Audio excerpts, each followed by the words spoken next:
You are now listening to the War Report Podcast Network. What's up, everybody? Welcome back to the College Loop Podcast. I'm Dylan Larck, A-Boy10 on Twitter.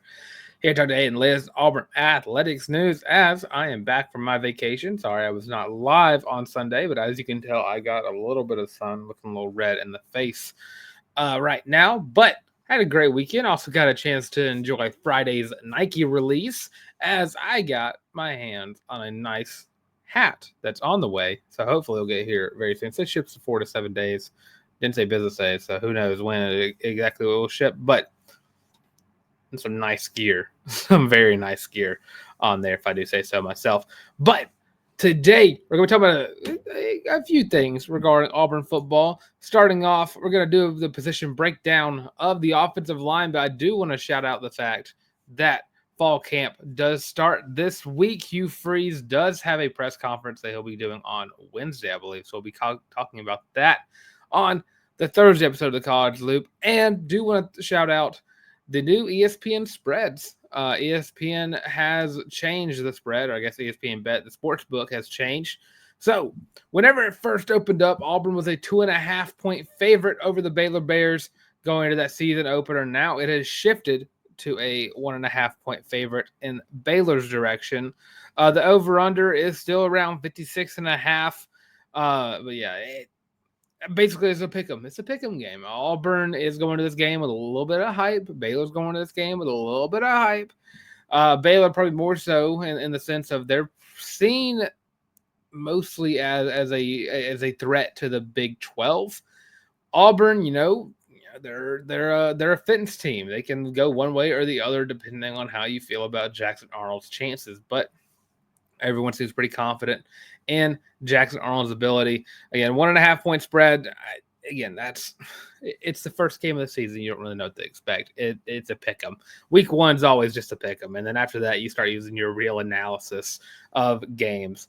But today, talking about the offensive line and what should be a much improved offensive line for the Auburn Tigers in 2025. I just want to break it down, go through each position, go a little bit in depth about the depth behind them. Just talking about a trio of guys, or 4 guys, depending on just who starts. But kind of going, I'll start with the bench first. DeAndre Carter, the former 4-star, a part of that first class that Hugh Freeze was able to bring in, if I'm not mistaken, or the 2024 class, actually. There you go. Redshirted last year, and now, he's playing his hand into potentially being a breakout guy that Auburn can rely on whenever they need another guard to go out on the field. I think DeAndre Carter has a lot of talent. Dude moved way too quick for how big he was in high school. So that bodes very well for what the talent level looks like. And, of course, get a guy from modern day. That's big time. Another guy, Seth Wilford out of JUCO. Another guy who, I think can really play into, this rotation very easily and very quickly. Again, Seth Wilford didn't really play too much last year, but could see a bit of a bump this year. And then Tyler Johnson, probably going to be more your backup left tackle behind Chaplin. But again, I think he had some decent moments last year, but of course, he was a younger guy. And then lastly, Xavier Miller, excuse me. A guy that a lot of people thought was gonna go to the portal and leave Auburn, but decided to come back, and he's battling out for as much as I'm aware of with Mason Murphy for that right tackle position. Too tall again. He had a lot of great moments. He's a raw talent guy, and I think he can really develop into a very solid tackle for Auburn moving forward. But again, I think Mason Murphy just has a little bit of the edge here. You get a guy who started it in the Big Ten, which is weird to say regarding USC. Very impressive build and just an overall improvement in terms of consistency over Too Tall Miller. And I think that's where Mason Murphy really shows out, is the fact that he is more consistent than Too Tall was last year. A lot of holding calls, a lot of false starts coming from this Auburn offensive line, specifically those tackle positions, which hopping over to the other side, I'll kind of work my way inside the line. Left tackle Xavier Chaplin. Of course, I've been talking about Xavier Chaplin all offseason long. I think at the end of the year, he could end up being the guy that we're sitting there talking about as the best transfer Auburn brought in. I think Eric Singleton is going to have a great year. I think Radon Strader is going to have a great year. Rayshawn Pleasant could have a great year. But I think Xavier Chaplin stands out among the rest. Auburn has not had a great left tackle in quite some time. And Auburn's not had a good offensive line in what feels like even longer. Like as a unit, a great offensive line. And I think Xavier Chaplin really, does a lot of heavy lifting there to boost Auburn into that range. I think last year, going to this year, I think the interior offensive line is a lot better than it was last year in terms of just development because it's the same three guys. You can't be worse than you were last year. But you have a solid trio in the middle. You just need to fix the guys out wide. And Percy Lewis just wasn't it. I think his first 2 snaps as an Auburn Tiger was a false start and a holding call. It was not a great start, or not the first game of the season, but there was a game. I can't remember which game it was exactly, but that was the start of it. And you're like, okay, Percy, okay, man, you gotta stop. But I think Xavier Chaplin, again, he's just that good. And I'm stoked at the fact that Auburn was able to manage to pull in a guy who is being looked at by a lot of NFL teams as one of the top tackles in this upcoming NFL draft. I think he's going to have a real chance to prove himself, especially with the power of the defensive line that the SEC holds. Now, going interior here, I think Dylan Wade and Jeremiah Wright form a nice little duo. This is the same duo that was there last year. And, of course, I don't agree with Dylan Wade's name. I think that he spells Dylan wrong. But that's the only thing I have against him. I think Dylan Wade showed a lot of improvement last year. That first year he was here going into the next year, and then it was a steady improvement, a steady growth from Dylan Wade that I was really stoked to see. The interior offensive line was the strongest part of this offensive line last year, and it kind of plays into why there's so many sacks. I mean, the tackles just couldn't get it done. I think Dylan Wade's going into this season, and he could play his part and play his hand right and become one of those guys talked about in the NFL draft if he continues to this upward trajectory that he is on. And on the other side of the offensive line, I think Jeremiah Wright also has been doing a great job at improvement-wise, and especially health-wise. Jeremiah Wright dealt with a lot of injuries earlier in his career, and he's been more and more healthy as the years progress. I think Jeremiah Wright's got another great year for Auburn. And again, that interior offensive line is just so good, especially whenever you have a guy like Connor Lew in the middle of the offensive line. Super stoked for Connor Lew. And the hype he is getting, the respect he is getting from people who are actually putting him in their first, second, and third team all SECs, because he deserves to be up there on that list. If not first team, second team. Connor Lew has been an absolute dude and a rock of that offensive line ever since he stepped foot as a true freshman, like late in that year.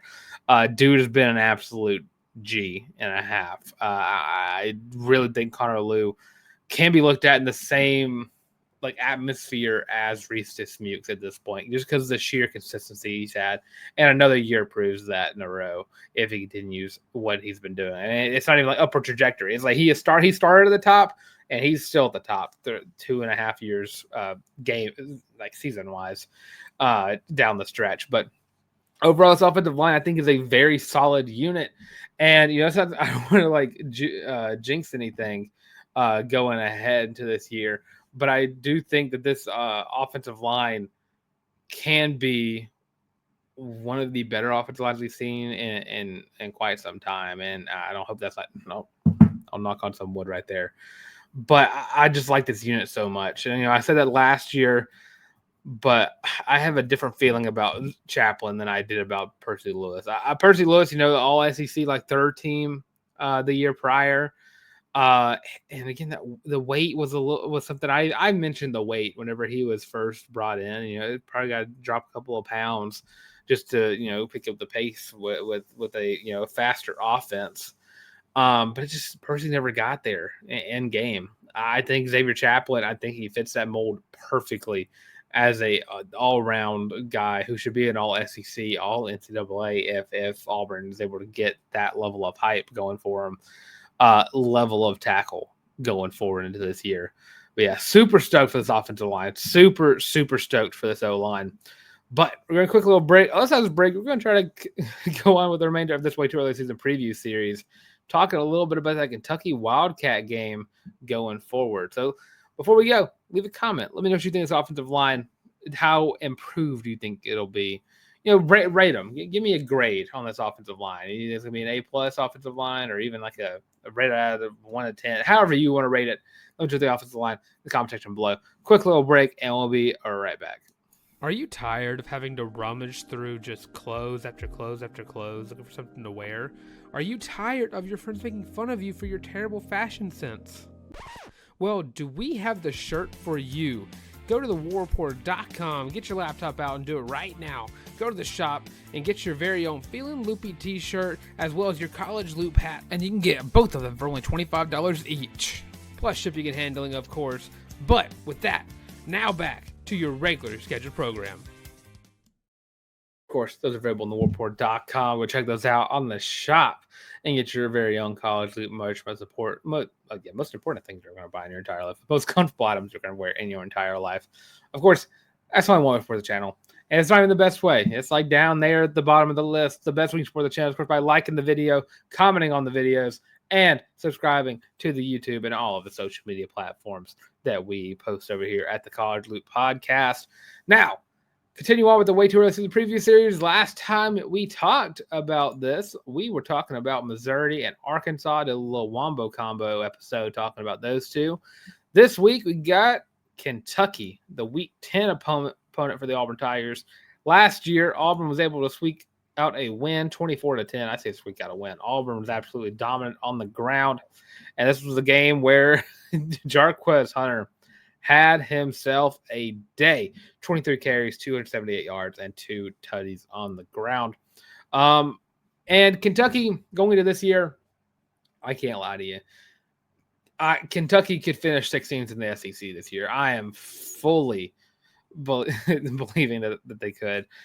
And even if not, I mean, I'm thinking 15th at the highest, maybe 14th if Arkansas. It just ends up not having a great year. I am not high whatsoever on the Kentucky Wildcats going into this year, especially like after Mark Stoops, again, after he tried to leave for Texas A&M and then coming back, I was like, okay, this guy has a foot out the door. That's all I could think about whenever he did that. I was like, okay, this guy has a foot out the door and he's wanting to go. So I'm just not high on Kentucky going in this season. And last year, I mean, it was closer than it probably should have been for what Kentucky was. But I mean, it's 2, 3, and 5 SEC teams battling it out, and Auburn just having to absolutely run the ball the entire game. Again, I love that game for Jarquez. That was a Jarquez game that he needed, and probably one of the big games that got him drafted. If I must say so myself. But Auburn as a whole, this should be a game Auburn does win. It is a game in Jordan-Hare Stadium. Time has not been said yet. I think it's a flex game. So I think it's either going to be one of those 11 a.m. kicks or actually, sorry, flex is in 3:30 or 4:30. It's up to the top of ESPN. It's either going to be a 3:30 game or it's going to be a 6 o'clock game, or if it's ET 2:30. Okay, there we go. 2:30. Thank you. I don't know everything the Eastern time. Central time is the best time zone to go with here. 2:30 or 5 o'clock. One of those two. But regardless, this is just overall. I mean, Auburn gets to see a familiar face for the first time since the COVID year or 2021, whichever Harsin year I think it's 2021. The Harsin years, bringing in Zach Calzada, who of course after he did not play a single snap for Auburn, transferred to Incarnate Word, so making his 4th stop. Zach Calzada will now be the starting quarterback for the Kentucky Wildcats. And again, Kentucky did lose a lot of talent just to the draft and to the portal. And their top guy went to LSU and Barry and Brown, which is an absolutely terrifying wide receiver room of Barry and Brown, plus the likes of Aaron Anderson. Absolutely insane group over there. Luckily, Auburn doesn't play them until I think next year. But again, it's to the point where I'm just not high on the likelihood of Kentucky getting this win here. Again, I look at Kentucky's season this year, and I just don't think they're going to be very good. I mean, Toledo could be a game they lose. Ole Miss is a loss. And again, this is a team that's always good for like one upset a year, but I don't think it's going to be Auburn, especially with it being in Jordan-Hare Stadium. I mean, maybe like a Tennessee, but even then, or maybe Ole Miss. But again, Toledo beating them, I couldn't even consider that to be an upset right now. Has that even got a spread to it yet?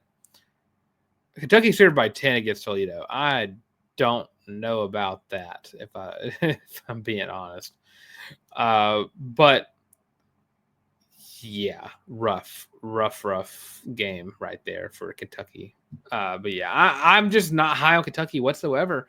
So I'm gonna rock with the Tigers in this one. And as we're going along with the season, if you're keeping track, Auburn currently already getting their 5 losses on the year, or 3 losses on the year. Now, after going on a 3-game win streak and then a 3-game losing streak, they're now on a 3-game win streak again going forward. Now, again, that Baylor game was a swing game at the top. And again, and the spread has kind of shown that. But if Auburn loses to Baylor, we're going to have some serious talks because that game has become more and more important as it's gone along. But let's go do it for some of the College League podcast. Of course, next episode, we'll be talking about the press conference with Coach Hugh Freeze as fall camp begins and start some discussions about what to expect from Auburn during fall camp. And, of course, can talk more about the upcoming season. August 1st is right around the corner. And if you know what that means momentum is swinging in the right direction for Auburn recruiting starting next month. So stay tuned for that as we prepare for football season, which is just a month away, a month to the day exactly away from us. Auburn has the pleasure of playing on a Friday night, so that's a lot of fun. But with that being said, thanks for tuning in to the College Loop podcast. Of course, I'm Dylan Larck on Twitter, and of course, you can find me right here at the College Loop. You can also find me on Instagram as well at Dylan Larck, DYLNLRCK, Twitter at YABOYTheTank, at YABOYTheTank, TikTok at YABOYTheTank, and of course, still working on that YouTube, but it's got an Instagram to it, Tank Talks Football. Find me over there talking about the SEC all the time, or at least when I can. But of course, check us out right here on the College League Podcast. Look at every social media platform you can think of. We're on it, as well as audio versions of the show available on Spotify, Podcast, Google Podcasts, and Amazon Music. Go check those out and get back to us. Make sure you use hashtag Feeling Loopy whenever you are watching the show. But with that being said, thanks for tuning in to the College League Podcast yet again. And as always, War Eagle.